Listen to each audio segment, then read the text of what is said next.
Good evening, ladies and gentlemen, officers of the council, and some members from Mind who are here tonight. Unfortunately, going to start off on a slightly sad note to remember a former member, Robin Coombe, who was a member for 12 years on the council, and I'm going to hand over to Councillor Butikofer to say a few words, and then after that we will hold a minute's silence. Thank you. Robin was a man with a heart the size of a mountain, a smile that lit up a room, and a reputation for being a man that stood up for what he believed in. He was one of a kind. I have had many stories relayed to me in the time since his passing, and they all share the same theme. He cared. He was passionate about the community he lived and worked in. His wisdom, experience, advice, and humour were second to none. He always made time for other people to listen, to talk, to give advice, and to help. Robin served on this council for 12 years and was our group chairman for many of those years. Although I did not have the pleasure of serving alongside Robin here, I am told he was always the one to remind the group that duty was more important than ego. He never missed a meeting and never accepted an allowance. I've been told by officers here that remember him that he was very well respected by staff, particularly in relation to his support for planning and housing issues. When I first stood for council, Robin took me under his wing, and as well as lots of practical advice, on more than one occasion, he rolled up in his Land Rover with his 2 Jack Russells, and we drove around the area putting up poster boards whilst he shared jokes. Perhaps the less said about them, the better. In the last couple of years, the thing that meant the most to me was when completely unsolicited, having seen items in the press, he would ring and offer words of support and advice. I like to imagine Robin now in a better place, driving his Land Rover through the countryside with his dogs beside him. What is for certain is that North Norfolk is a poorer place for his passing. Thank you, Robin.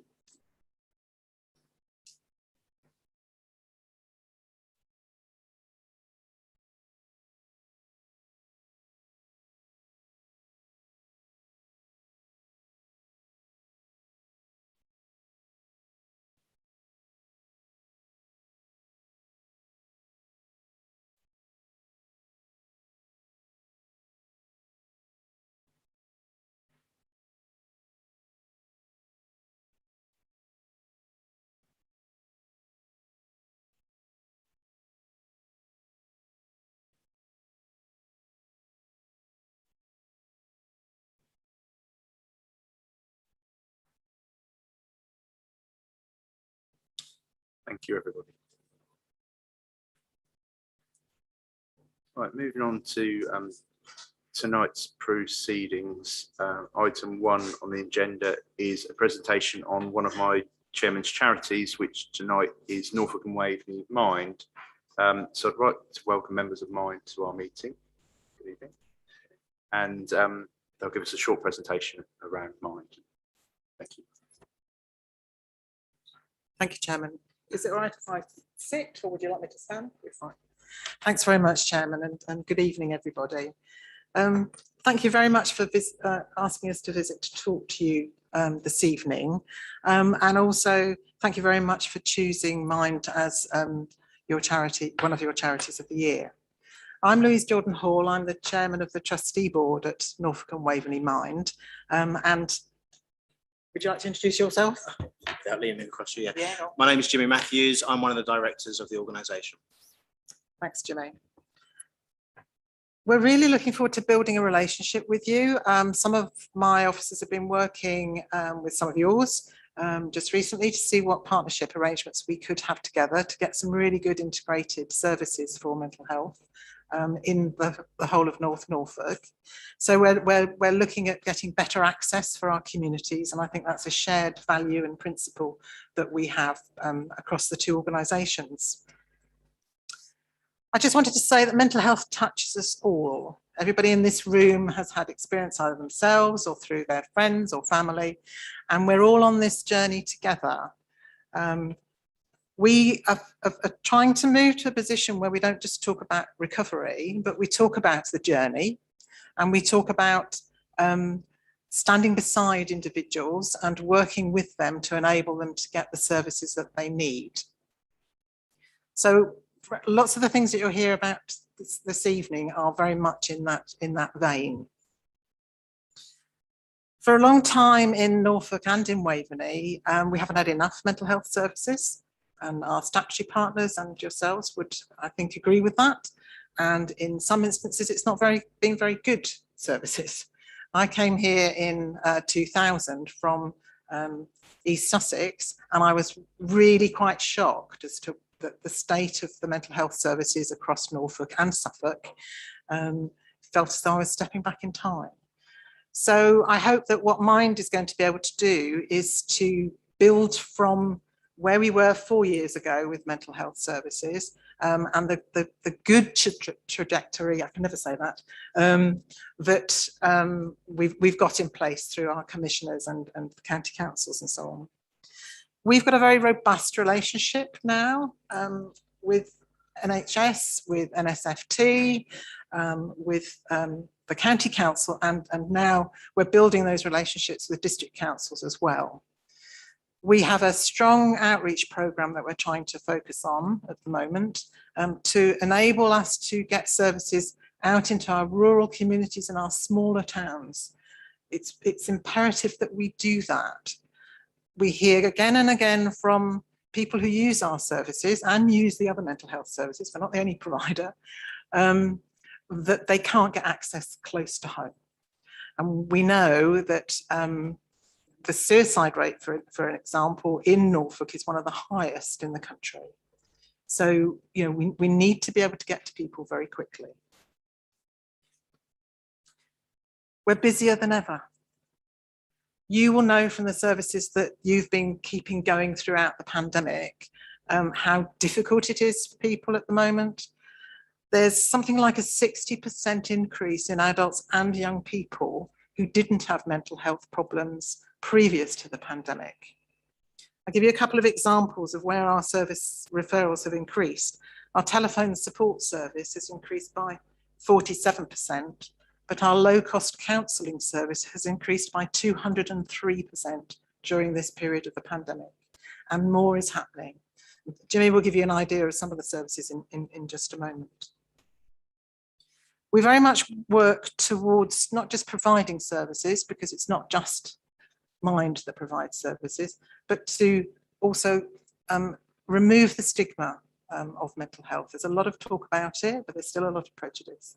So we do quite a lot of work in terms of advocacy and pushing for services to change and the approach to things to change.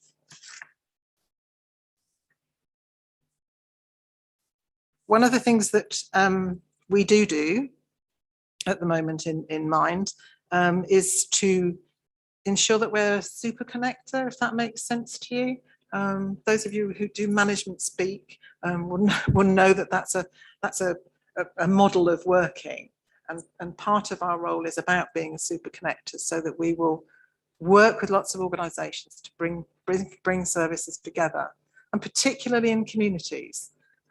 We want to be able to bring together services. We're already discussing some things with your officers around being able to base some services with community workers, with social services, in health centres, through the PCN network, so that, again, we're working together and breaking down some of those barriers.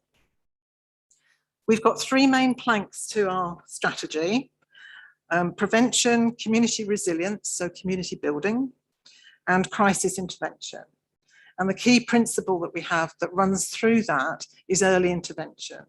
In any of those three levels of service that we're going to be putting in place and improving on what we do already, we want to be able to get in with people very, very early on in any of those points. So even if somebody's in crisis, we need to get to them quickly. And therefore we need to work right across all our services together. So how do we do that? Jimmy's going to give you an idea of some of the services that we run already. And I hope that we can build on those together and build our partnership together in the future. So thank you very much for listening. I'll pass over to Jimmy. Thank you. Before I start, I will say that there is a stash of envelopes over there, and despite it being the council, they just contain leaflets in them with information. There's no money in there, but if you want to take some information away with you, that'd be really. Oh, I could put some money in, but there is some information in there for you guys to take away with you. Essentially, we provide over 30 services across Norfolk and Waveney that support the community as a whole, working towards Louise's description of our trilateral vision. Our prevention support services look to create healthier communities and businesses. That's a real important one. Take this as a stat. 1 in 5 people take a day off work due to stress. But rather worryingly, because of the stigma that's associated with mental health, 90% of those people cited a different reason on the absence report. Scared of admitting it. Recent studies show that 84% of UK line managers believe that they are responsible for employee well-being, but only 24% have received specific training to deal with it. It's a big concern for business, especially as we come out of the pandemic. In the last 2 years, majoritively over the pandemic, we provided 566 local people with free training to upskill them to support their workforce. We continue to provide a range of services to support the community, from talking therapy to social development groups, one-to-one support for people with depression, and support for people to help find a new meaningful job or employment opportunities. But the statistics are really commanding. 1 in 7 people live with depression. 84% of people will experience a mental health problem at some point in their lifetime. 20% of women aged 16 to 24 report having self-harmed. In July this year alone, we provided support to 105 young people in this area that were experiencing depression or mental health issues. Our recovery support services, recovery is a massive part of this. It's not just all about intervention, it's about helping people on that journey towards recovery. Our recovery services provide a range of services, but since this pandemic started, 801 people in Norfolk and Waveney have been supported by our complex bereavement service. Intervention, Louise mentioned it, and crisis support is so important. And the numbers, these are really quite staggering for Norfolk. There were 89 suicides in Norfolk last year. In the last 10 years, there's been over 800. And 5% of people in the county have reported feelings of suicidal thoughts. In the last year, 170 people have been referred to our most recent service, which is Holly Tree House, which is a crisis intervention house. Short stay, 5 days maximum, for people who would otherwise have to go out of area or to a hospital to receive support. Mental health, as Louise said, and I'll reiterate it, affects us all, whether it's you, your family, a friend, or a work colleague. And I do believe that work colleagues can be friends. We couldn't do what we do without the people of Norfolk and Waveney. And thank you in advance for helping us to raise awareness, reduce the stigma of mental health, and importantly, continue to provide local support to people when they need us most. Thank you. Thanks very much, Jimmy. Just like to finish off, thank you very much. I may well be seeing some of you. I think you've got a civic reception fairly soon. So we will be doing a slightly different presentation there, Chairman. And we hope to bring along somebody who has experienced our services so that you can hear from somebody who's had a very complex situation to deal with. So thank you. Thank you, and thanks, Louise and Jimmy. This year isn't just about raising funds, although that's very useful for the charity. It's about raising awareness and profile amongst not only our members, but our officers as well, that support is there. Do any members have any questions before Louise and Jimmy? You're more than welcome to stay for the meeting, but understand that if you'd like to carry on with your evening, you can. I think we'll probably leave, Chairman. Thank you very much. Thank you. I've experienced a lot of full councils in my past. It's a very kind. Thank you. Thanks very much indeed.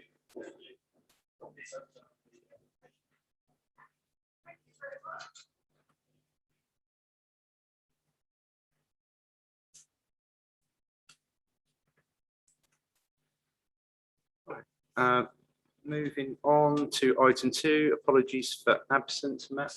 Yes, we have apologies from councillors Tim Adams, Angie Fitch-Tillett, Victoria Holiday, Marion Millership, Lucy Shires, Emma Spagnola, Clive Stockton and Richard Kershaw. Yes, councillor Hayden. A question of information and clarification on two of those apologies. I understand that Councillor Adams and Councillor Shires are on a management training away session at the moment. The question for clarification is that being paid for by the local authority, i.e. an NDC? I could perfectly understand that the administration needs leadership training. God knows it does, but I'm not aware that Councillor Adams is a senior leadership member or a cabinet member, and therefore on what guise is he being sent at our expense?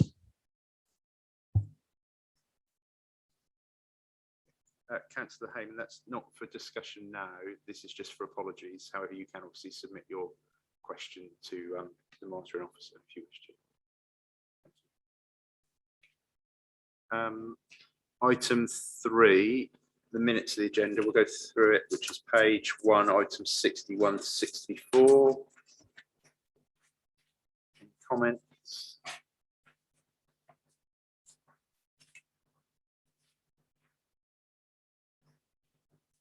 Items 65 to 69 on page 2. And then 69 continued. And continued again. And on to item 70. Sorry, Sorry, yes, I was Councillor waving at you. Under the item that, sorry, I'll take my mask off. Under the item, the last part of 69, I referred to the portfolio holder reports. And I did say, but it's not minuted, and I wonder if that could be amended for the record, that I didn't regard the attendance at parish council meetings as useful public management information that was suitable for public record. I wonder if that could be added to the minute, please. Yeah, no problem with that. Thank you. So moving on to item 70, which was recommendations from Cabinet. 71 to 73. 73 continued again. Items 74, 75.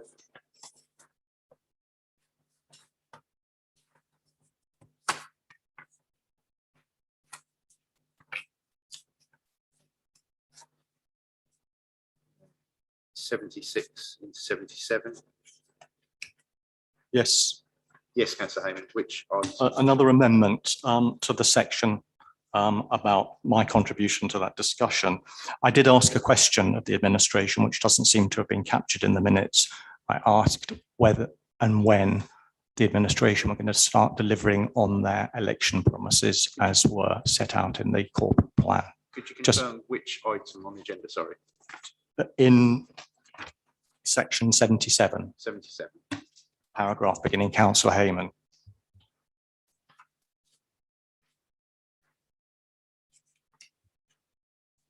Oh, on the, yeah, I wasn't up to that page yet, Councillor Hayman. Thank you.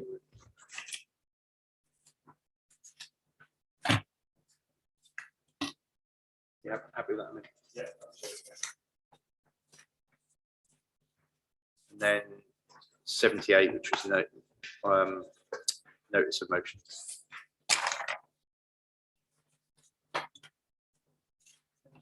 Is everyone happy that I signed the minutes as a true reflection of the meeting pending the amendments? Thank you.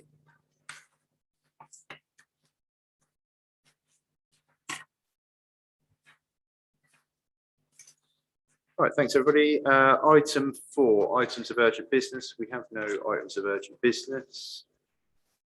Item 5, to receive declarations of interest. You've all got the attached guidance and flow chart for clarity. Any items of declaration of interest? No, thank you. Item 6. So, Chairman's communication. Should see it come up on board shortly.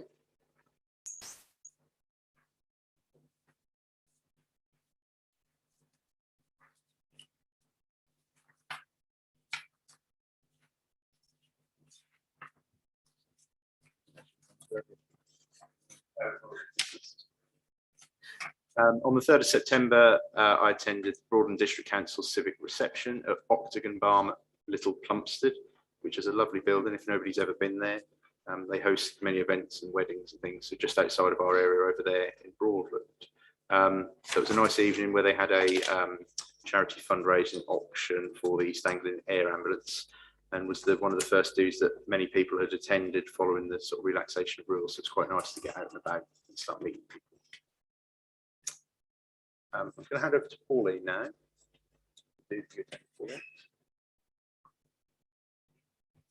Yeah. Hello. Good evening, everybody. I was very lucky to be able to go to How Hill in Ludham, and we had an extremely pleasant time there. I took my daughter, she was delighted, and it was the NCC Chair's civic reception. So we had a talk from the lady chair, which was very interesting. And then Simon Partridge gave the talk about How Hill and its history, which was extremely interesting. And he can certainly talk for England, but he has a lot of knowledge. We had very nice tea, which I must say went down a treat. And then we strolled down to the river and got onto the electric eel and had a little pootle up and down the river. So it was very nice and chatting to people, and it made a pleasant change from what's been going on in my life recently. So it was something that I thoroughly enjoyed, and I think we're going to something else, aren't we? We're going to something in the 6th of October or some such date. I think we're going to a reception that you're holding. Oh dear, oh dear. That's at Fakenham, and I believe there's some races going on. Are there any races going on? Ooh, well, there you go. Anyway, if anybody has any questions about How Hill, don't ask me. Ask Simon Partridge, who's the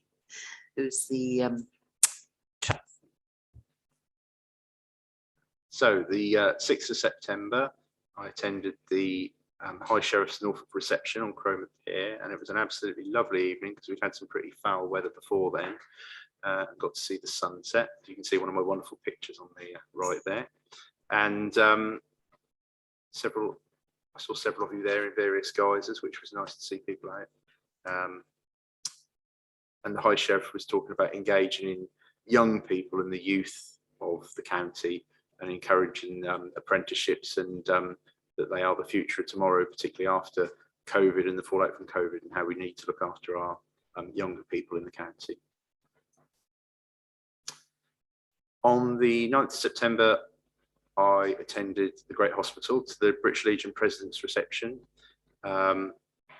which was a lovely evening. Again, the weather was fantastic in the evening, and we received a talk from, I can't remember his name, but he's a Lieutenant General Major who's just come out of the British Army, but he's now the President of the Royal British Legion for Norfolk, and was telling us about, very interlinked to my charities, about mental health that's being suffered, and the actual costs of the British Legion, that it costs somewhere in the region of £1 million a week to run, and they usually raise around 50 million pounds a year from the Poppy Appeal, and last year they only raised 18.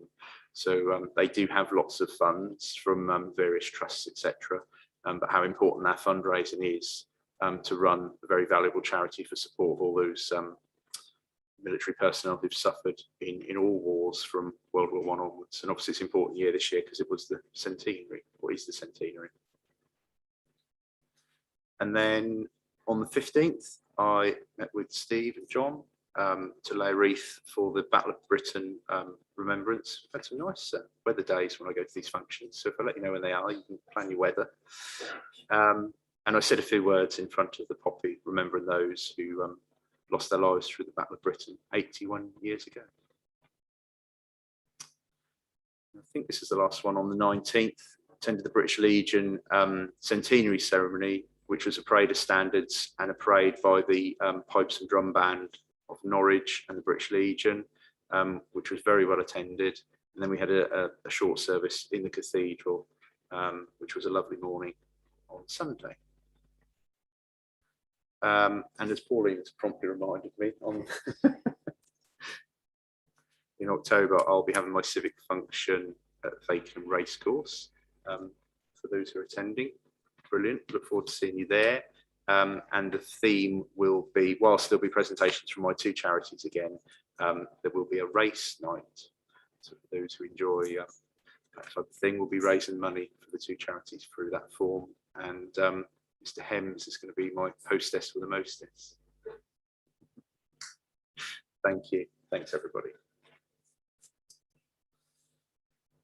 Yes, Councillor Perry-Walters. Thank you. I don't know if this is the right time to ask this, but normally we begin the meeting with a prayer, and that hasn't happened this time. I wondered why, and if it's going to happen in future meetings. I'm not sure of that. That's been in discussion with Emma, but at this moment in time, it wasn't conducive to be planned with the churches. So, but that's not a requirement of the meeting that we have to, or part of the Constitution. It's down to my discretion. Thank you. Moving on to leaders' announcements, item 7, over to Councillor Butikofer. Thank you. Thank you. Good evening, members. I have 4 issues that I would like to update you on this evening. Firstly, I am sorry to have to inform all members, but particularly those from Fakenham and North Walsham, that we are still awaiting news from central government regarding the community renewal grant applications that were made by this authority on their behalf back in May and June. Results of these bids were expected at the end of July. We do understand this is incredibly frustrating for everyone who made such a concerted effort working with our teams to get those bids in on time, and we'll be asking our MPs again tomorrow to do what they can to try and raise the problems continued delays are likely to cause these projects. It may have escaped some members' notice that in the recent central government cabinet reshuffle, the Ministry of Housing, Communities and Local Government has become the Department for Levelling Up Housing and Communities. Personally, I see this as a kick in the teeth to all the local government family, officers and members alike who work so hard to deliver for their communities daily. I do hope this was not the intention. In relation to this, I would like to confirm to Council that I am now in discussion with other Norfolk leaders regarding the potential for a future county deal. I would seek to stress these talks are at a very early stage, and as and when further information is available, it will be shared with group leaders and members.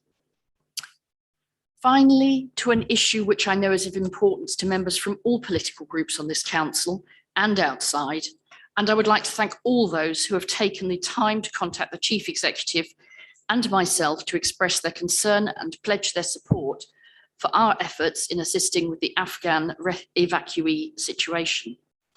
I should also like to thank both our MPs for their support in this regard. It is important to understand from the outset that true support for any resettlement programme needs to be done collaboratively with other partners to provide for health and education needs, social services care and personal support. To simply relocate people does not provide them with a long-term solution or the best life chances for the future. Most members should be aware that the Chief Executive and I first responded to the call asking for assistance with Afghan interpreters and their families, which started some months ago back in June.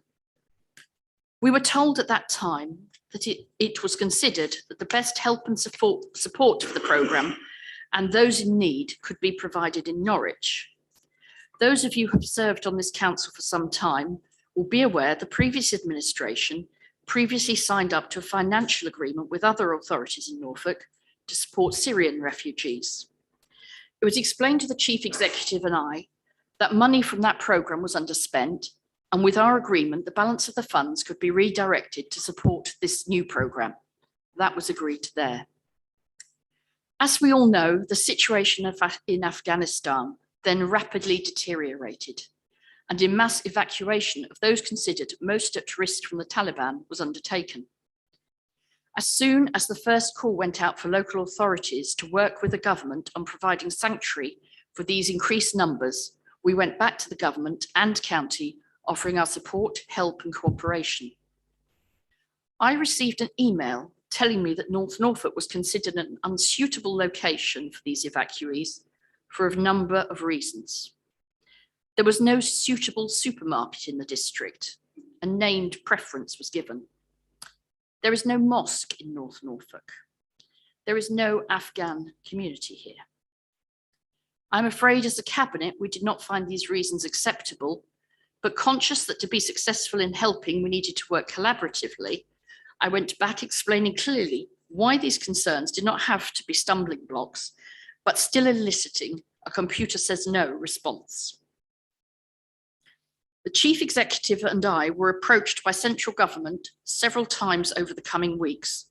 Once again, we made clear our desire to assist and our ability to stand a team up in short order to work with others. Once again, our requests to take part in the programme of assistance were refused. I would be happy to share copies of the correspondence with group leaders. Some of the responses from both central government and county were frankly beyond disappointing. Finally, on the 26th of August, we were given to believe that a potential for solution for us to assist had been found, where we would have been able to house 4 large families and 6 single interpreters in the district. I should like to make very clear at this point, this housing is not on our housing register and would therefore have no impact on local families in need who are awaiting rehousing. On the 27th of August, a day later, the chief executive took a call direct from an MHCLG officer requesting our assistance. Mr. Blatch once more explained clearly our desire to assist, and our position and offers were again followed up in writing. Initial discussions seemed very positive, and we believed a solution had been identified. However, we were told that due to the nature of the property concerned, Home Office approval would be required. Despite several weeks of chasing, we were told that the decision was pending by the Home Office. Finally, a week ago, we were told that the proposal had been rejected by the Home Office and the County Council did not have the resource to work on further options in North Norfolk and would be concentrating its efforts in Norwich. I had hoped to have the opportunity to express our frustration and concern to ministers this afternoon, but a planned webinar conference call was cancelled at just 2 hours' notice. These people deserve better, and I believe as an authority will want to stand together with our colleagues around the country providing sanctuary. I hope that all those who have offered support will understand this refusal to engage with North Norfolk is not for the want of us trying exceptionally hard to work together with partners to meet a very obvious and immediate need. Offers to the programme are currently scheduled to close tomorrow. I am proposing to write once more to those responsible, restating our position, and would like to take this opportunity to invite the other group leaders to sign the letter jointly. I believe this is something we genuinely all care about and would wish to pursue as far as we can. Thank you very much. Thank you. Moving on to item 8, we've got no public questions. Oh, sorry.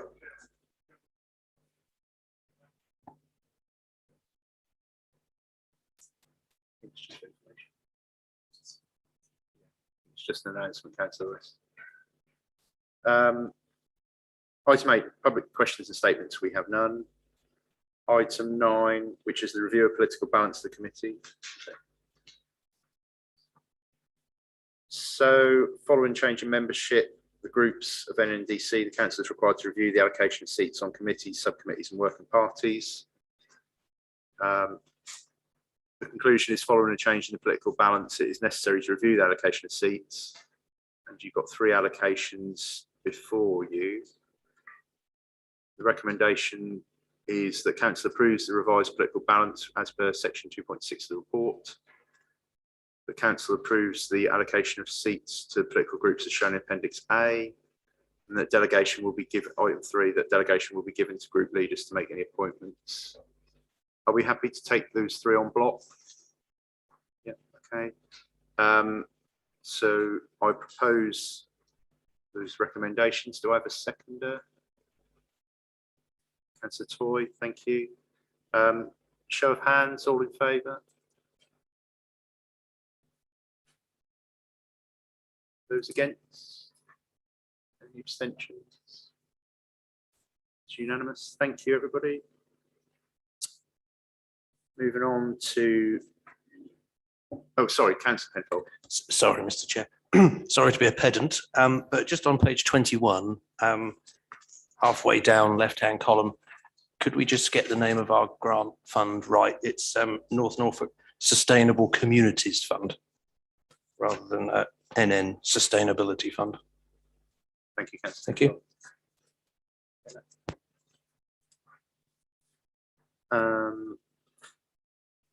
So following on from this, item 10, there may be appointments to committees, subcommittees and working parties and panels outside as notified by group leaders. Do the group leaders going around have any to announce now? Councillor Buttigieg, Councillor Cushing, Councillor Rest. Thank you. So as per recommendation 3 of item 9, they will be delegation given to the group leaders as and when necessary. Thank you, everyone. Moving on to item 11, pages 23 onwards. We'll go through the portfolio holders reports. So just a reminder, this session is limited to a maximum of 30 minutes. There can be one question per member for this item on the agenda with a, oh, sorry, Councillor Fitzpatrick.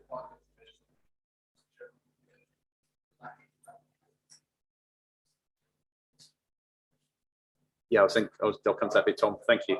That's fine. So the questions, a total of 30 minutes, in which case second questions may be taken in order that they're received if we're under the 30 minutes.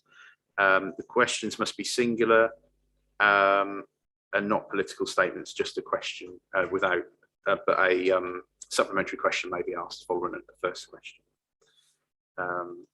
Regards to Councillor Fitzpatrick's question, the portfolio holders who are not here, you can submit questions in writing to those portfolio holders, or if relevant, they could be answered by other portfolio holders if able to. For instance, it may be possible that the leader could answer those questions. Is that okay, Councillor Fitzpatrick? Yeah, that's fine. Thank you. Right, so we'll move through the reports. The first one is Councillor Fitch-Tillett, who is not present this evening. Any questions on Councillor Fitch-Tillett's report?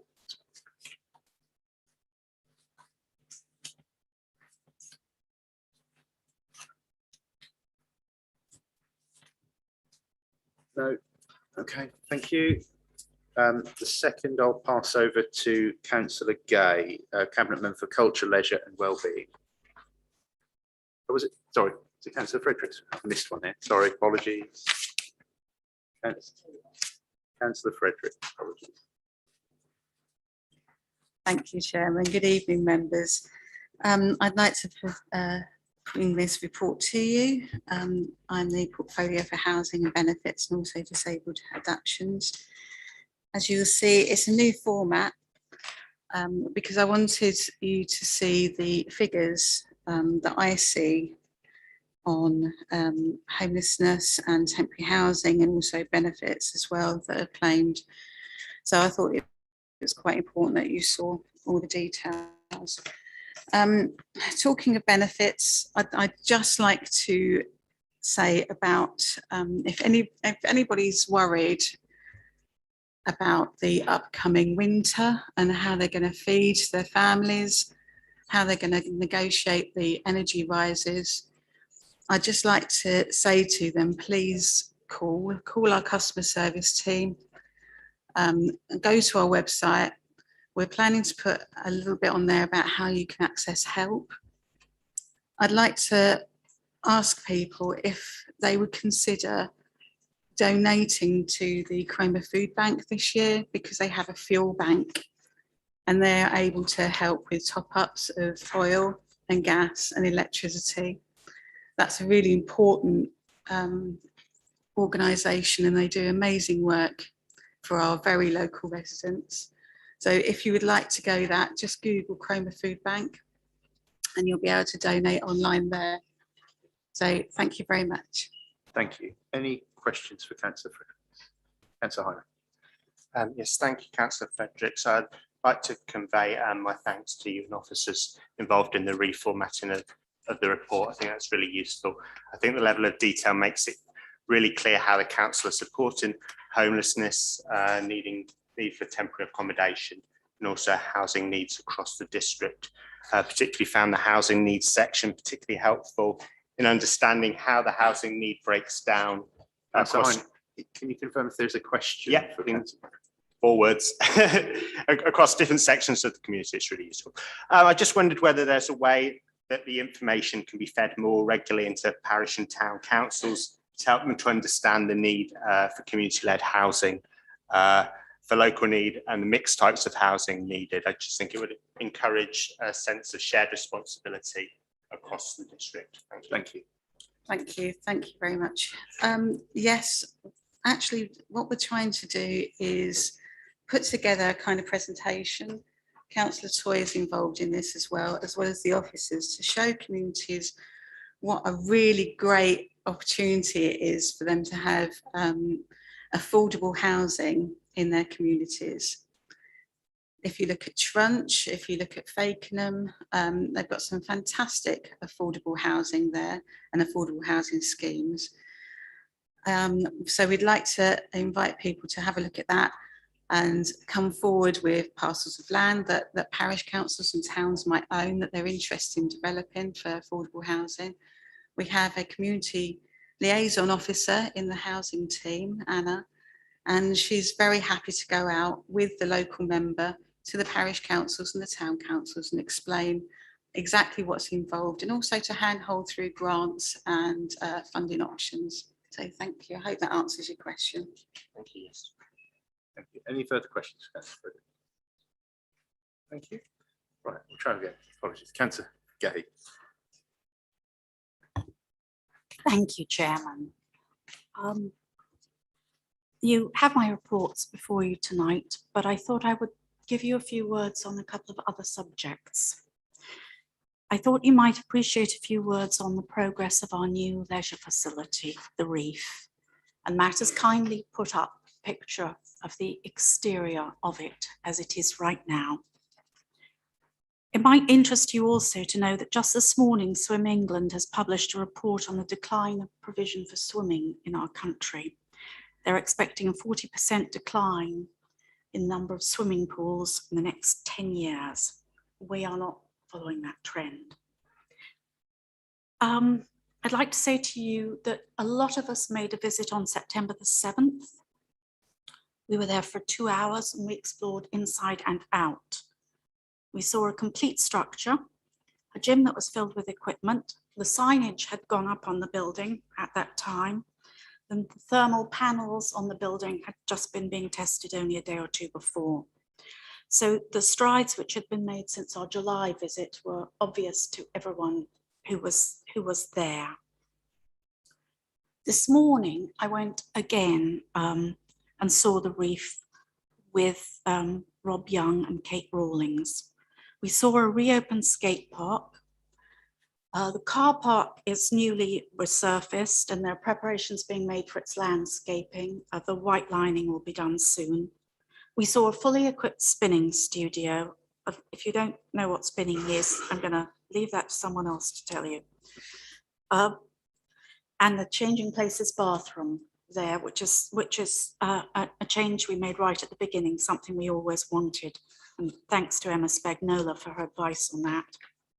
But very best of all to me was that we actually saw sunlight on the water.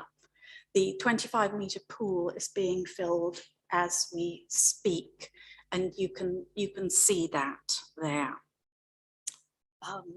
Because Matt has given you two pictures of the pool, but this one clearly shows the water, and I think you can see a bit of reflection on the one on the right-hand side. There's an inspection due to take place at the Reef in the next few days. This is what's known as a snagging visit, and that's where works are inspected in tiny detail to detect anything that might not ensure the standard which the District Council has set for this facility. Scrutiny members will know, and I think many of the rest of you will have suspected, there have been holdups in the supply chain which have affected this, and there have been difficulties with shortage of certain skills. This is not unusual at the moment, and North Norfolk has not been immune from these obstacles, I'm afraid. But I hope that you can see that we are truly in the final stages now, and we shall announce the date of a formal opening very soon. I'd like to record my thanks to Rob Young and Kate Rawlings. They visited the reef constantly, announced visits, unannounced visits, dropping in. This project has never been out of sight to them. And it was Rob who alerted me to the Swim England report this morning, with which I began this. We're accomplishing something here which very few local authorities can match or will match in the next few years. There's just another piece of news. I think you can see a studio here, and you can see pieces of equipment over there. And obviously you can see that the lifts are in place, and that there's the main staircase is completely finished off over there. So I hope this gives you a flavour of what is been going on inside the building. Thank you, Matt, very much. Before I end this, Chairman, there's just something else I'd like to say, which is not to do with the reef and which doesn't feature in my written reports. I'd just like to say that our beach wheelchairs have pleased people enormously. We thought they'd be a nice thing to introduce at our beaches, but we had no idea how much pleasure they really would bring. And to give you a flavour of this, I'm going to end by just reading you a few words from a letter which one of our visitors wrote to the council. It goes like this. Thank you from the bottom of my heart for making the wonderful decision to provide this service for the visitors to your area. It's a generous and thoughtful thing to do and has massively improved our family's Norfolk experience, not to mention well-being. Thank you, everyone. Thank you. So Councillor Varley had his hand up in the middle there. Over to you first. Thank you, Mr. Chairman. Thank you, Councillor Gay, for your report. I just want to ask you a quick question on the fantastic initiative of the beach wheelchairs, both at Cromer and Sheringham Beach. I've heard nothing but praise for these, and they're certainly going towards our pledge of looking into the quality of life as part of our corporate plan. But my question is whether we will endeavour to look into rolling these out across the district and notably at Bacton Beach. Thank you.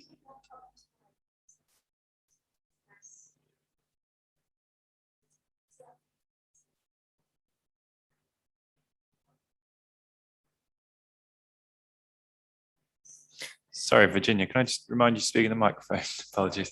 I'm turning around to speak to Adam. So I was just going to say, yes, I will take that away. There has been interest expressed from other places. I know there's been interest expressed from Munsley. And yes, we shall definitely look into it because this has been amazingly welcomed. So thank you, Adam, for your question. And we'll put Bacton on our lobbying list. Thank you. And before we move on, in case there's any other questions, I'd just like to add, please don't forget the west end of the district, because there are beaches there that would certainly benefit from it. Thank you, Chairman. Thank you. Any other questions? Councillor Howes. Thank you, Mr. Chairman.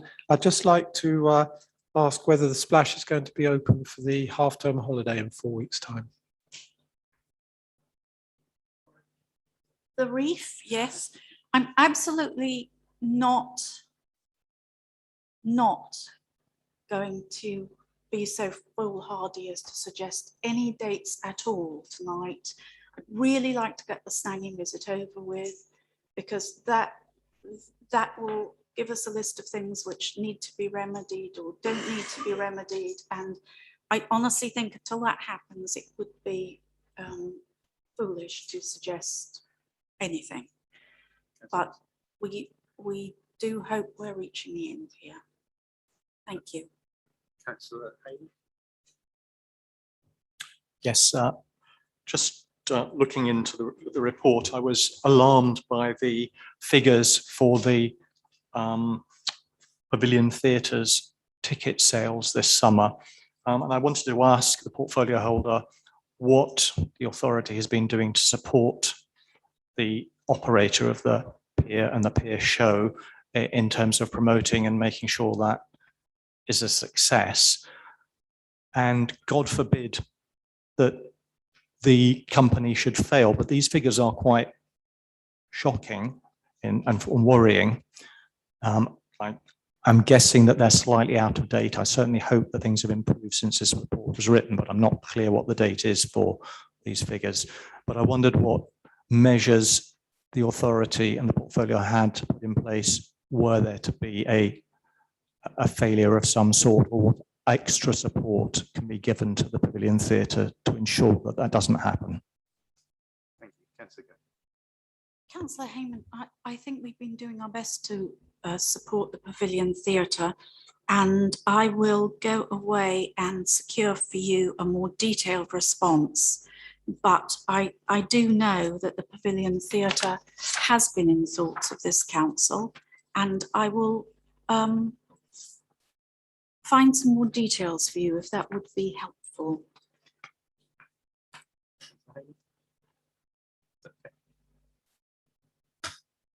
Yes, of course, that will be helpful. It would be nice that the portfolio holder might have known an answer to that question, given that it's flagged up in the report and it's quite a serious item that's at the top of her report, but I'll accept it when it comes. Well, if I might add something, in fact, attendance figures have been very difficult for theatres and concert halls throughout this nation in this period, because even in the periods in which people have been able to move freely, there has been a certain reluctance to be in enclosed spaces. And I think that when I say more detailed, I'd like to perhaps compare this with other venues, Councillor Heyman, so I can see if there is a particular problem at the Pavilion Theatre. At the moment, I'm not necessarily convinced that there is, but thank you. Councillor Gay, thank you. Any further questions for Councillor Gay? Moving on, report from Councillor Kershaw. You have the report in front of you. As previously stated, if you've got any questions, you can submit them to Councillor Kershaw in writing, or if they are generic questions, we might be able to deal with them with another cabinet member. Any questions? Councillor Pearce.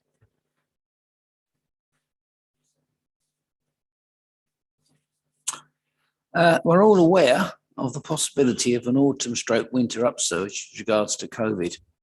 As this administration has a surplus in the last financial year, are there any plans to offset or put aside any funds to help combat this possibility? Whilst it is not confirmed that this will happen, we should be prepared as fully as possible and not merely expect government to come to our rescue. Thank you. Thank you. I don't know if it's prudent if Councillor C would be able to answer. If not, Ms. Councillor Pearce will obviously submit that in writing to Councillor Kershaw. If not. Well, if and when this should happen, the council did have a surplus this year. There is a delivery plan reserve. There is also a general reserve. And should an emergency arise, then historically and even now, this council has always effectively responded to these kind of emergencies, and we shall do in future. But I know what Councillor Pearce has said. It's something that is in our risk registers, and it's something we've got to bear in mind as we move forward. Thank you. Councillor Pearce. Just to come back quickly, thank you very much for that, Councillor Seaward. Obviously, wasn't trying to be paper or news press alarmist, but it isn't just the papers and everybody else that is sensing that we probably will have a COVID emergency. So therefore, thank you for your answer, but I just thought that the question was very, very prudent. Thank you. Any further questions on Councillor Kershaw's report? Good. Councillor Lloyd. Thank you, Chair. There's only one thing to add. It's actually National Recycling Week this week, and the council are running a series of promotions on our media channels to support that campaign. Otherwise, I'm open to questions from members. Thank you. Any questions for Councillor Lloyd? Councillor Withington. Thank you, Chair. I wanted to look at electric vehicle charging points, EVCPs. I'm pleased to see the Bankloke are coming on stream. Can you, as portfolio holder, confirm that we'll be actively looking to continue to increase our EVCPs across the district in the future? I can see that there's obviously a problem with the supply network with UK Power. So can we encourage NCC to try and support and lobby on that?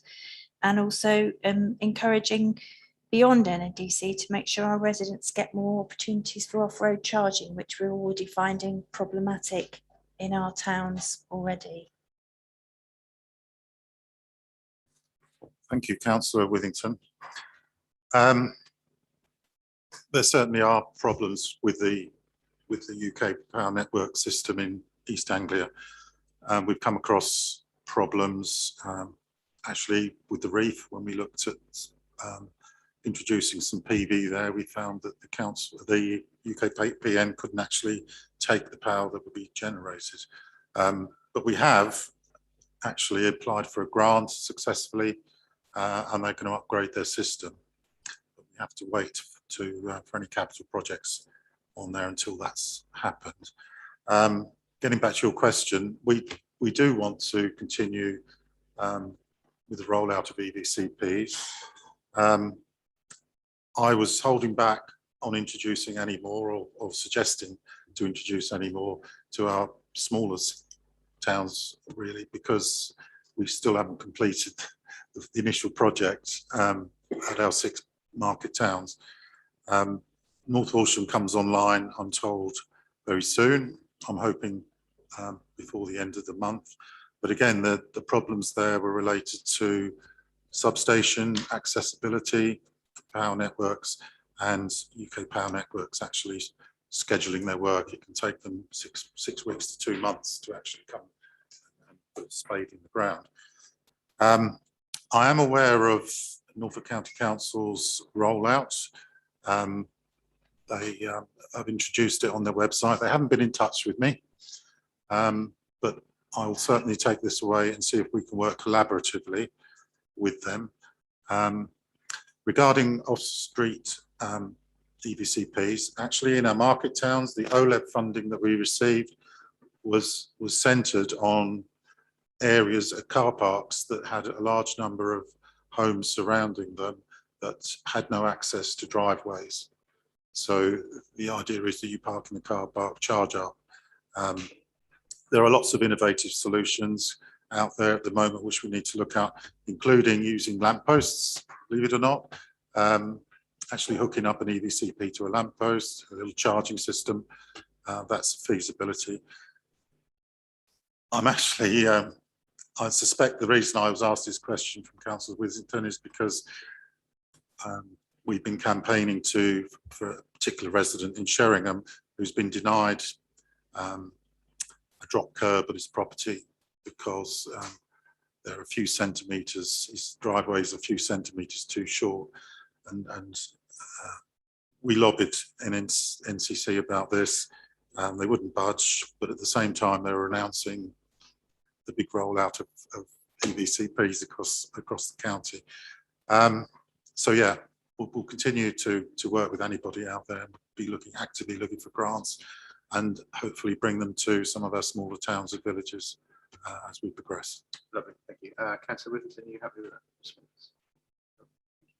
Councillor V. Fitzpatrick. Thank you, Mr. Chairman. I'd like to thank the portfolio holder for his interesting report. I'd like to turn our attention to the 3rd paragraph under climate change, in which it's reported that the animation has been viewed 17,000 times. I'm afraid that's a bit one-dimensional. And to my question, I'd actually like a quantitative answer, please, which is, how does that compare to the target that was set for views? Yeah, I think it's the 4th paragraph actually, isn't it? Yeah. So we didn't set a target. We'd never done an animation of this type before. It's been very well received, and it achieved its function in the sheer number of views. We weren't expecting that many. This number comes from several weeks ago, and I believe it's still being viewed on our website continually. So the objective was to get the message out there that this is a climate emergency. We need people to realise what we're facing, particularly in a coastal area like ours. Yeah, I'm actually slightly puzzled by the reply because in one hand you say you didn't set a target, and then on the other hand you said you were pleased by the number of views, which seems to imply an implicit target. And I think my question is, when communicating with the public, is it not normal to set a target to measure how successful the uptake has been? Thank you. Yeah, well, I'm not a media person. You know, when you when you look at some of the local publications, their numbers of readers are in steep decline. So in issuing this particular animation, I can't see why you're really confused, Councillor Fitzpatrick. Instead, you said you didn't set a target, then you said you were pleased. Yeah, I am pleased, and I'll say it again. We were very pleased by the rollout on it, and we didn't set a target. This was very much a it was very much a new initiative. We wanted something. We could have just pasted something on the website. We decided to catch people's attention. We didn't know quite how it would go down. But actually it was a very successful rollout. I didn't have a number in mind. If you pushed me on that, I would have said, if I'd have managed to get 1,000 views, I would have been happy. So to come back with over 17,000, I'm ecstatic. And I think we spread the message well throughout the district. Thank you. Thank you, Councillor Lloyd. Any further questions for Councillor Lloyd? Oh, Councillor Penfold, thank you. Thank you, Chairman. Delighted to see that Greenbuild is back on. Excellent event, albeit virtual this year, but I understand the decision on that needed to have been taken many months ago. Can I ask Councillor Lloyd whether we share this good practice? And in particular, I'm thinking, do we invite members, officers from other authorities in Norfolk to attend? Because I think that would be a good thing. And I'm thinking particularly of Norfolk County Council, who in my experience seem to be having a difficult job of admitting we're in a climate emergency and an even more difficult job of actually declaring one. So do we send invitations out to other authorities? Thanks. The invitation is a general one. I think that's actually a really good idea. We have an existing forum of a couple of hundred members that attended our previous ones. They all get an email. The messages go out, and there's an email account been created where we get feedback and send them the links. I think that's a really good idea, and I'll be happy to follow that up, Councillor Penfold. Yeah.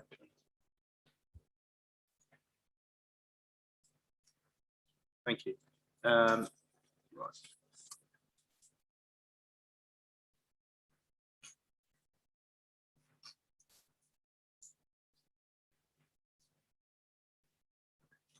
Right, moving on to Councillor Seward.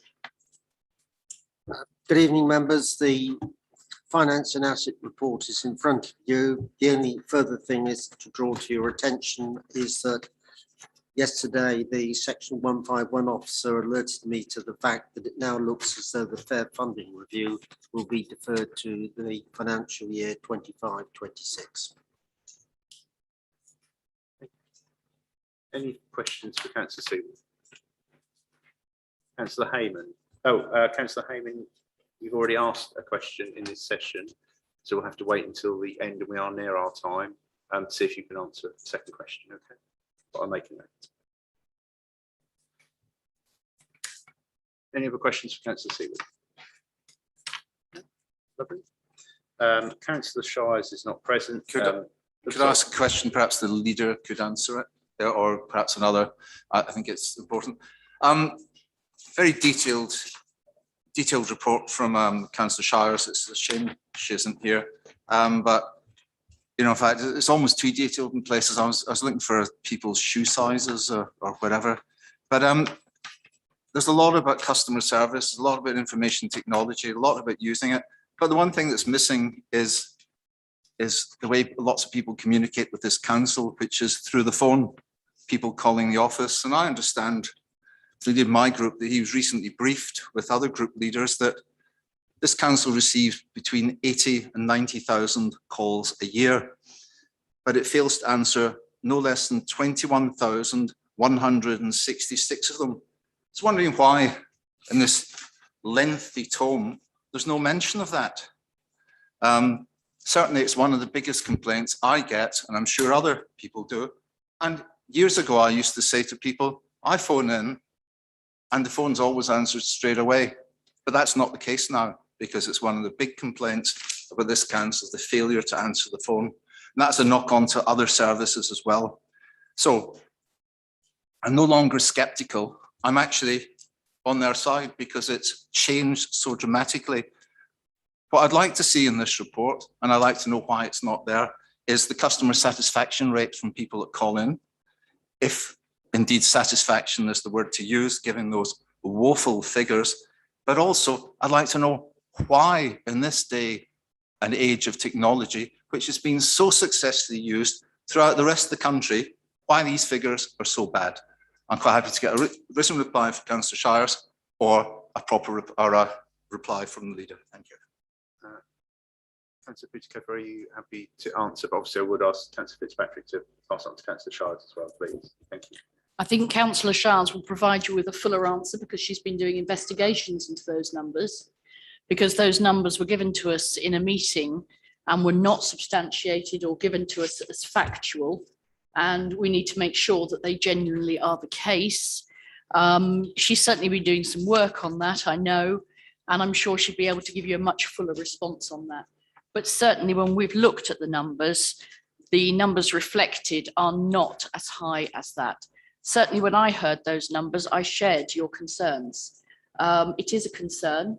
It is one of the things that I think is most important because we do need to be talking to the public and helping them as quickly as possible when the phone rings. So it is something that is being investigated in full and you will get your answer. Thank you for that. I'd just like to ask supplementary, because this is really important. And why? So two things happen. One, if the figures given to leaders are wrong, that's appalling. And you know, I'm not holding that to anyone, but that is appalling that those figures are given to the chief executive and leaders. But more importantly, for the past 18 months, we've lauded how well this council has helped people. And if these figures are even a fraction approaching that, how many people have failed to get help from this council when we have told them this council can provide the help? So perhaps when Councillor Shires answers me, she can tell me how much her investigation has done in that and how much follow-up there is, because the calls and the numbers are recorded, how much callback there has been to make sure that actually we haven't failed people who were in real need. Thank you.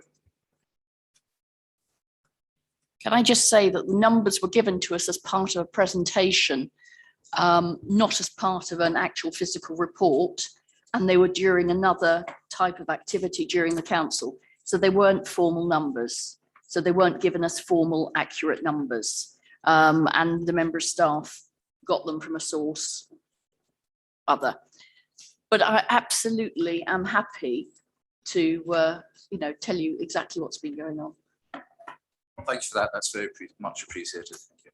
Okay, members, we're nearly at time, but we do have Councillor Toy's report, and I was conscious that Councillor Hayman did wish to ask a second question if we've got time at the end. So, Councillor Toy. Thank you, Mr. Chairman. Yeah, my report's in front of you. There's a couple of bits of information that I'd like to share that have come up since I've written that report, and it's to do with the enforcement side. It's to do with the long-term empty homes, that the number of properties month on month and year on year. So if we take the 6 months or more, have come down from 477, come down to, 460 from 704 last year. And the 2 years or more have come down from 179 to 146. So we're making headway there. That's partly supported by the racking up of payments of council charge, but I know that the enforcement officers work proactively with owners of long-term empty properties to try and get them back into use.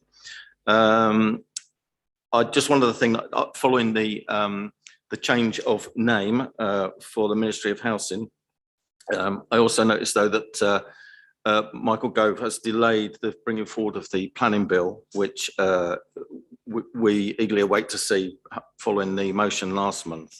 So hopefully that will be reviewed and we will get some effects from that. Beyond that, I'll open up for questions to save time, Mr. Chairman. Thank you. Any questions? Councillor Cushing. Thank you, Mr. Chairman.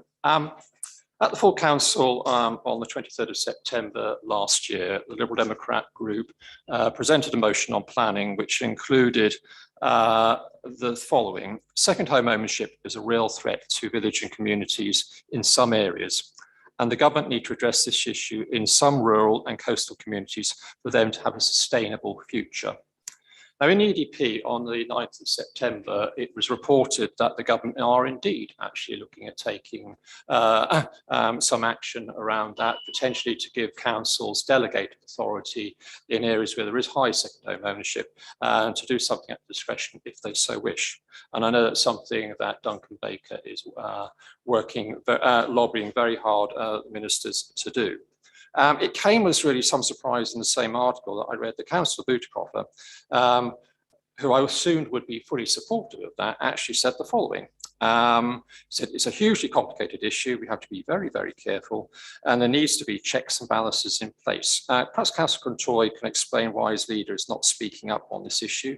You're happy to pass populist motions on the subject, but not make any meaningful contribution to the debate, and leaving it all to our MP to do so on behalf of people in areas which are really suffering from high second home ownership. Thank you. Thank you, Councillor Cushing. Firstly, I obviously didn't have the portfolio in 23rd September last year, so I wouldn't be able to comment on what was said there. However, I think it's clear from stuff that was at full council last month, where I mentioned in my report there that I had been in touch with Overview and Scrutiny about the possibility of opening up discussions about the right way forward for this district. I can't speak for Councillor Butikofer, but it would also be my thoughts that we are aware of what's gone on around the country, and where actually it's not always worked to take certain actions in other areas of the country, particularly the southwest. There's also differences where government have enabled possibilities in Wales where they can make changes. We don't have those possibilities because our government don't give it to us. So we are working on this. We are working together. I will talk to anybody who's got ideas, and we're looking for a forum to bring this forward. I'm working with Democratic Services so that we can engage with our local communities to bring this discussion to the fore, so that we can look at all the options that are out there to make sure that we find the right solution for North Norfolk and not just knee-jerk into what we've seen others do. Thank you. Thank you. Councillor Cushing. The point I'm making is actually contributing to the debate, and actually at the moment not finding a solution. And I just thought that was an ideal opportunity for Councillor Butikofer to actually say something that is positive to contribute to that area. As we all know, in a lot of our coastal districts, and Blakeney being a good example, I think 42% of ownership of houses are second homes. So it's certainly a real issue to a lot of those coastal communities. And I think they'll be very disappointed that the leaders not taking any positive action in that regard. Thank you. Councillor Butikofer, would you like the right to reply to that? Thank you. I think there's several points here. The first point is the press don't always print exactly what you say, and I would expect you to be aware of that. The second thing is this council. Well, the second is that we have looked at a number of reasons and methods to try and help people with this problem. It is a huge issue for this council. We are the second area in the country that needs help with this. To come up with ideas without thinking them through, without working through all of the options and the ways that they will impact our communities, is a knee-jerk reaction, as just said by my colleague. We welcome any opportunities to improve the situation for our communities along here with the number of second homes. But it has to be done in the right way. And that is what we said, it has to be done in the right way. And Councillor Toy is right, we are trying to set up a forum to talk to the communities to find out how they would actually like us to tackle this and whether their proposals are possible. Thank you. I'm just conscious we are now at time, but would the leader like to make any report this evening? No. Are there any questions for the leader before we wrap up the session? You've already had a question. It's not a question, actually. It's actually a question to you, if I may. Yes. In terms of, at the last meeting, I know the Constitution Working Party presented proposals as to how the portfolio updates should work, and which I think were agreed actually with a consensus across all members of all groups who sitting on that. My colleague, Councillor Fitzpatrick, participated in that. We were surprised at the last meeting that Councillor Gay actually turned around and said, actually, we're not going to do that, we're going to think about it. I think this question and answer session has been a very good example of that. We have portfolio owners who give us updates, and then Councillor gave excellent examples. It spent another 5 minutes talking about things, worthy though they may be, but it just soaks up 5 minutes of time where we takes away the opportunity for members of all parties to actually scrutinise portfolio holders. I'll ask perhaps either to you or to the leader, are those proposals which were agreed in the Constitution Working Party going to be actually implemented? The Constitution Working Party, I believe, I mean, my colleague will be able to speak to you better about that. But can I just say that any member of this council can contact any member of the cabinet at any time to ask for advice, information, qualitative reports. We will always be happy to assist you. It doesn't have to be just grandstanding in a full council. Just to add to that, Councillor Cushion, I was in discussion with Officer Emma Denny about this morning, and around obviously there is the ability for questions from members, which is on the agenda every time, and the any opposition business or notice of motions which can be submitted also if you want further opportunities to submit any types of questions, etc. And as I've said a number of times, if people try and be succinct with their questions, we can speed the session along. And tonight's been a good example of that. And thanks to everyone who has contributed. So is the answer then no, that we're not going to implement those proposals after all of that? I believe Councillor Gay said she was going to take it back to the next meeting of the Working Party, but perhaps she'd like to comment herself. Yes, I'd like to say that that is what is going to happen. The monitoring officer is here tonight. Our September meeting for the Constitution Working Party was in fact cancelled, so it will be coming to our next meeting. And we will be, I believe I said that we would take this back to the Working Party and consider. And if people have thoughts or suggestions, as the leader has said, just let us know. But we will be discussing it at the next Constitution Working Party meeting. Thank you. Okay, thank you. I was conscious Councillor Hayman had a second question. Councillor Hayman, we're now out of time. Is it a very brief question which you could submit and then could be answered at another time? I merely wanted to ask the question that I asked in apologies at the beginning of the meeting, which was ruled out of bounds for that particular item. And I wondered who would address those questions that I asked. I'm assuming, Councillor Hayman, that it's regarding the two members of the team that are away on training. Sorry, I can see you nodding in the plastic. Yeah, I can confirm that neither of those members of the team are actually having to pay, and this authority is not paying for their places on those training courses. Thank you. Councillor Stenton, is it very brief? Because we were. Yes, it is. Thank you very much. John Toy, for your response. I do have a follow-up question on the section 106 money. I would like to please find out if member can get access to the data, detailed data of it, which I believe is being kept in a spreadsheet. Thank you. Yeah, I'd be happy to share that. Yeah, thank you. Lovely. Right, moving on. Thanks everybody for that. Item 12, Recommendations from Cabinet, Councillor Seawood, I believe this item is yours. Thank you, Mr. Chairman. The outturn report for 2020-21 has been to Cabinet. It's also been to scrutiny. There was discussion at scrutiny. Not aware of any specific recommendations and therefore ask the council tonight to approve the recommendations set out in A, B, C, D, E, F, G and H. Thank you. Okay, thank you. Any questions? Are we happy to go for proposer and seconder on that? Do I have a proposer, Councillor Seawood, and a seconder, Councillor Fredericks? We're happy to take those on block. Lovely. Okay. All in favour of items A to H on my left. Any against? Any abstentions? Thank you. Councillor Seawood.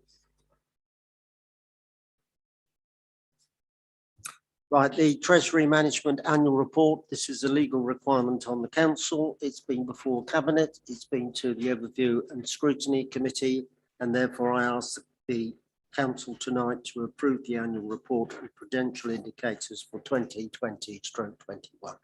Thank you. I'd just like to ask the Chairman of Overview and Scrutiny if there's any comments. Councillor Dixon.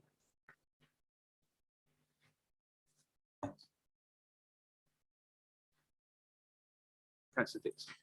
Was there any comments, sorry, for you as the Chair of Overview and Scrutiny on this? I have no comment, but I'll comment when I get to item 13 if you wish. Okay, thank you. So item 12 to approve the Treasury Management been proposed by Councillor Seawood. Any seconders? Councillor Butikofer. All in favour? Any against? Lovely. Item 13. Agenda item 13 on that debt recovery. Councillor Seawood. Again, Chairman, this report has been to Cabinet, it's been to Overview and Scrutiny, and I simply move the recommendation to approve the annual report giving details of the council's write-offs in accordance with the council's debt write-off policy and performance in relation to revenue collection. Thank you. Councillor Dixon, I believe you had a comment. No? To propose to have a seconder. Councillor Butikofer. All in favour? Any against? Lovely. Thank you. Item 13. Now, Councillor Dixon. Thank you, Mr. Chairman. If this was just the Just a Minute programme, we would be, I think, penalised for repetition here because item 13 is about the very matters that we've considered at 12, actually. But so I don't really have anything to add. They recommendations were to resolve to recommend to full council the reports relating to those three items that Councillor Seawood has already addressed and we voted on. So I have nothing further to add, Mr. Chairman. Thank you, Councillor Dixon. Item 14, I'm going to hand over to the Chief Executive for this item. Thank you, Chairman. This paper outlines proposals to strengthen the Council's governance and transparency around the appointment to the Employment and Appeals Committee, which is a formal committee of the Council that considers matters of appointment, discipline and grievance against statutory and chief officers. That guidance is framed in the context of Joint National Council guidance issued in April 2019. And against national commentary in local government media that a number of authorities might not have updated their guidance in the context of that joint national guidance, council guidance in April 2019, I've reviewed with the monitoring officer and the HR manager our arrangements. And in the arrangements that we have are detailed at section 2 of the report, and proposed changes to strengthen those arrangements are identified in section 3. I've had subsequent conversations with the Democratic Services Manager and the monitoring officer, particularly with regards reference to the use of the word pool. And there are some concerns in that regard, such that I have proposed or wish to propose this evening a slight change to the recommendation. Two, to say nominate 5 members and 10 named substitutes to an Employment and Appeals Committee that all have the appropriate training. And that then there would be amendments to Appendix 2 under the section number of elected members to read 5 members and 10 named substitutes, which can be drawn together as necessary. And under the title political proportionality to say all members of the committee and all substitutes shall be suitably trained. Each committee or panel should be politically balanced. That would, in my opinion, address the issue of the integrity of the Employment and Appeals Committee. It would address issues of potential conflict of interest in terms of members that might serve. It would also address the issue of not having a formal appeals mechanism within that in the context of the Investigations and Disciplinary Committee as per the JNC guidance of April 2019. I would therefore ask for your approval of the revisions outlined this evening, and for you group leaders to nominate people to serve on the committee and undertake the appropriate training such that our governance framework in this respect is strengthened and there is greater transparency in the appointments to the committee, notwithstanding that matters discussed by the committee would not be in public but would be in private business, and then recommendations to full council as appropriate. I'm happy to take any questions. Any questions, Mr. Blatch? Lovely. Okay, so we have the recommendations in front of us. Oh, sorry, yes, Councillor Fitzpatrick. Yeah, thanks. Sorry, it's to do with Appendix 2, Chief Exec. It's where it says that the chairman and vice chairman appointed by full council. That I don't have a problem with that, but it might be that I've missed it. But if the chairman and vice chairman aren't present, surely we need something in this to say how that would proceed at the meeting. I may have missed it. It might be me, but I don't see it in the bulk of it. No, I'm happy to take that point. So at the moment, the annual meeting of full council on the 15th of May proposed and elected Councillor Seward as chairman of the committee. There isn't a named vice chair at the present time.